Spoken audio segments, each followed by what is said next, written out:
નમસ્કાર ખેડૂત મિત્રો, હું રમેશ રાઠોડ, વિષય નિષ્ણાત પાક સંરક્ષણ કૃષિ વિજ્ઞાન કેન્દ્ર ગીર સોમનાથ.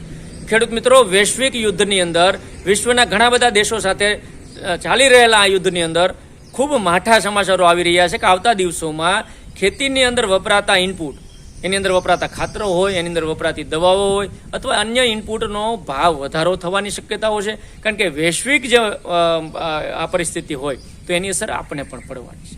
તો આ મુદ્દાઓની અંદર ખેડૂતોએ શું કરવું જોઈએ, એક કૃષિના નિષ્ણાંત તરીકે મારી તમને ખાસ આજના વિડીયો અંદર મારે ટૂંકમાં એક સલાહ આપવાની છે. માર્ગદર્શન, સલાહ તો ન કહી શકાય, માર્ગદર્શન આપવાનું છે. કારણ કે વિશ્વની અંદર હાલતી આ પરિસ્થિતિમાં પણ આપણે ખેતી કરવાની છે, સારી ખેતી કરવાની, સારું ઉત્પાદન લેવાનું છે અને નફાકારકતા પણ વધારવાની છે. તો એ દરેક મુદ્દાની અંદર શું કરવું જોઈએ એની આ વિડીયોની અંદર સવિસ્તારથી મિત્રો વાત કરવી છે. તો મિત્રો, આ વિશ્વની જે પરિસ્થિતિ છે એમાં ભારતની ખેતી, એમાં આપણા ગુજરાતની ખેતી, સૌરાષ્ટ્રની ખેતી, એક ખેડૂત તરીકે આપણે શું શું મુદ્દાઓ ધ્યાને રાખવા જોઈએ એની સવિસ્તારથી આજના વિડીયોની અંદર વાત કરવી છે. મિત્રો, વિડીયો શરૂ કરવો પહેલાં આપ સર્વેને ખાસ વિનંતી, આપ આ ચેનલની અંદર નવા હો, હજી સુધી આ ચેનલ સબસ્ક્રાઇબ ન કરી હોય તો ચેનલ સબસ્ક્રાઇબ કરી લો, ઘંટડીના બટન ઉપર ક્લિક કરો એટલે ઓલ નોટિફિકેશન આવી જશે ને તમામ પ્રકારના વિડીયો તમને મળતા થઈ જશે. તો મિત્રો, વૈશ્વિક યુદ્ધની પરિસ્થિતિ, ઘણા બધા દેશોના ગ્રુપોમાં, અલગ અલગ ગ્રુપો દ્વારા અલગ અલગ દેશોની ઉપર આક્રમણ થતું હોય, ઘણી બધી કુદરતી સંપત્તિઓનો નાશ થતો હોય, તેલના ભંડારોનો નાશ હોય, કુદરતી સંપત્તિઓ હોય કે જેનો ઉપયોગ આપણે ક્યાંક ઇનપુટ તરીકે કરીએ છીએ. તો આ બધી વૈશ્વિક પરિસ્થિતિઓની અંદર જે વિદેશોમાંથી, ફોરેન કન્ટ્રીમાંથી આપણા દેશની અંદર આયાત થતી વસ્તુઓ છે, ઘણા બધા ખાતરો છે, ઘણા બધા પ્લાસ્ટિકની જે પેકિંગના મટીરિયલની વાત હોય, ઘણા બધા દવાઓ છે કે જેનો ઉપયોગ આપણે ખેતીમાં ઇનપુટ તરીકે, ઘણી બધી મશીનરીઓ છે. તો આ બધી જે ખેતીમાં એક ખેડૂત તરીકે આપણે વાપરીએ છીએ, હવે જ્યારે આયાત જ મોંઘી પડે, વિદેશોમાંથી લાવવું જ આપણે મોંઘું પડતું હોય તો અહીંયા વેચાણ પણ મોંઘું થવાનું. 100 રૂપિયાની વસ્તુ 120 કે 130 રૂપિયાની થાય, આપણા ખિસ્સામાંથી પૈસા જવાના પાક્કા છે. તો મિત્રો, હવે આપણે શું કરવું જોઈએ?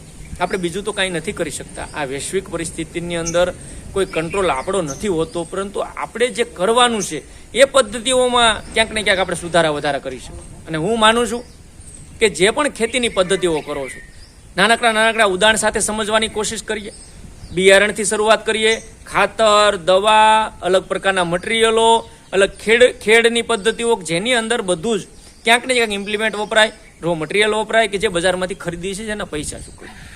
તો એવો કોઈ ઉપાય ખરો કે જે આને કંટ્રોલ કરી શકે, આના આપણે આપણો ખર્ચો ઘટાડી શકે? 100 રૂપિયા મારા ખિસ્સામાંથી જાય એ 80 રૂપિયા કે 70 રૂપિયામાં થઈ શકે એવું ખરું?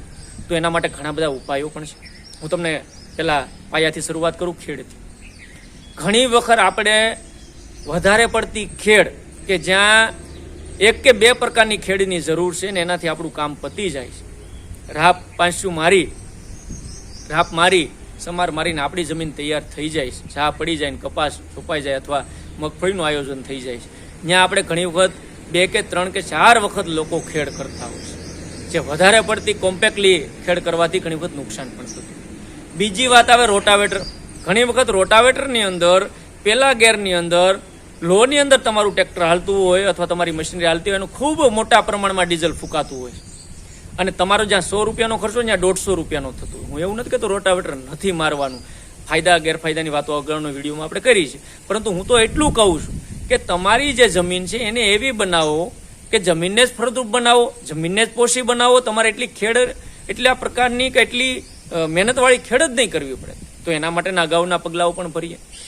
ખેડને 2-3 વર્ષે એકવાર ઊંડી ખેડ કરી જમીન તપવા દઈએ, એક સિઝન એને પોરો દઈએ. એની અંદર સૂક્ષ્મ જીવાણુની એક્ટિવિટી વધશે, હવાની અવરજવર વધશે, નિંદામણનો નાશ થશે, રોગકારકો, રોગ અને જીવાતના જીવાણુઓ નાશ થશે, એટલે આપણે ઘણો ફાયદો થાય. જમીનની ભેજ સંગ્રહ શક્તિ વધશે એટલે જમીન પોષી બનશે, તમારી ખેડ ખૂબ આરામથી થઈ જાય. જે કામ 1 કલાકનું છે એ તમારે 30 મિનિટ, 35-40 મિનિટમાં થઈ જાય. 15-20 મિનિટના પૈસા બચશે, ડીઝલના પૈસા, મજૂરીના પૈસા. આ બધા કેલ્ક્યુલેશન કરવા ખૂબ જરૂરી છે.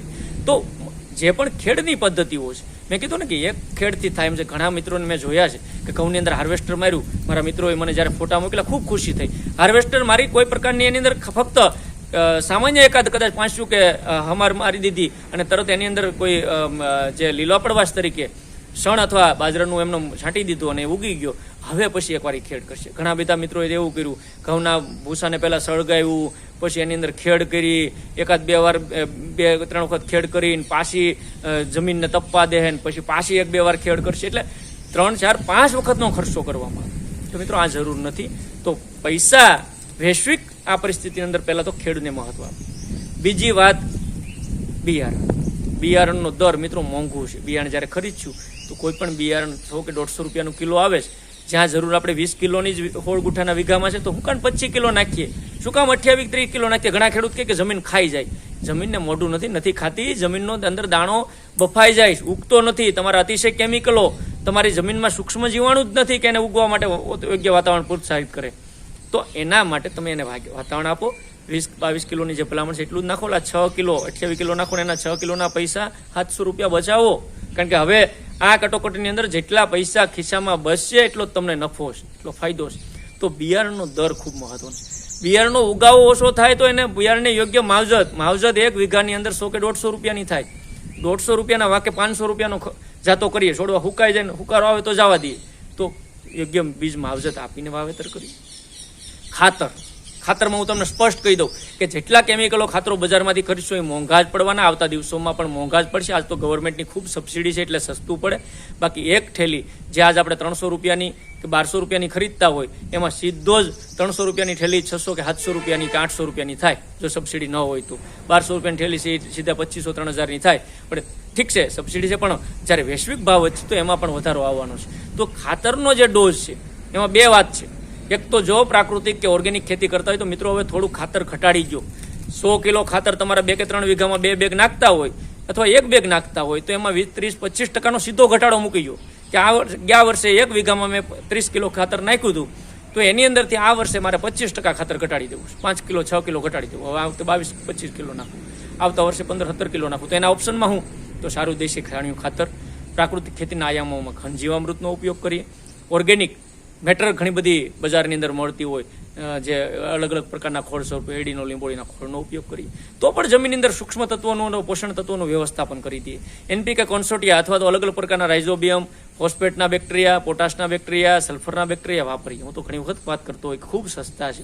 1.5-150 રૂપિયાના ખર્ચા રૂપે જમીનમાં નાખીએ, ફાયદો થશે. ત્રીજી વાત, આ બિયારણની વાત થઈ, ખાતરની વાત થઈ. તો ખાતરમાં પણ કાપ મૂકી શકીએ. ચોક્કસથી ઉત્પાદનમાં કોઈ અસર ન પડે.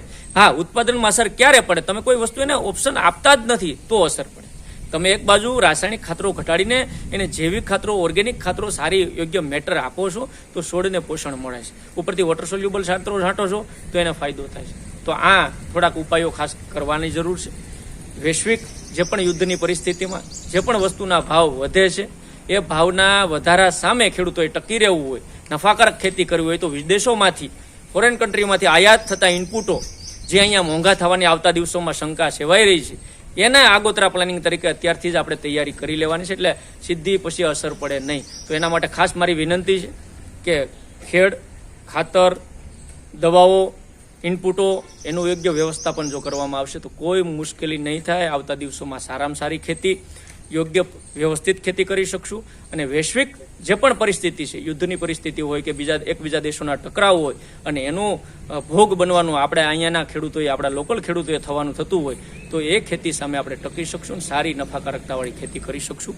તો મિત્રો, મારે થોડીક જે મુદ્દાઓ હતા આજના આ ટોપિકની અંદર તમારી સાથે ચર્ચા કરવાની હતી. હવે મને ચોક્કસ ખાતરી છે આવતા દિવસોમાં આપણે આ બધી જ પરિસ્થિતિઓમાંથી ખૂબ સારી રીતે આગળ વધશું, ખૂબ સારું ઉત્પાદન લઈશું અને ખેતીને નફાકારક બનાવશું. આની અંદર કાંઈ પણ પ્રશ્ન હોય તો મારો કોન્ટેક્ટ કરજો.